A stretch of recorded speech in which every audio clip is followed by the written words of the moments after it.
Paano nga ba mabilis na ma-invite sa ads on Reels? Unang-una, dapat mong malaman na walang requirements ang ads on Reels. Walang nakakaalam kung kailan ito darating. Pero malaki ang chance mo na ma-invite agad ni Meta kung wala kang violations. As in malinis yung profile or page nyo at recommendable ang account status nyo. Yan ang nangyayari sa karamihan ngayon, na kahit konti lang ang followers at viewers nila ay mabilis silang na-invite.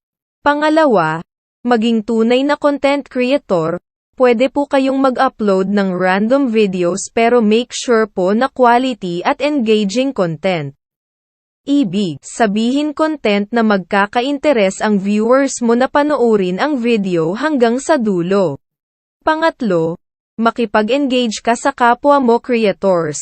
Manood ka ng mga videos nila at tapusin mo ito ng hanggang dulo tapos mag-react kay Dan at huwag mong kakalimutan na mag-comment. Kung nagustuhan mo yung video nila pwede mo itong i-share.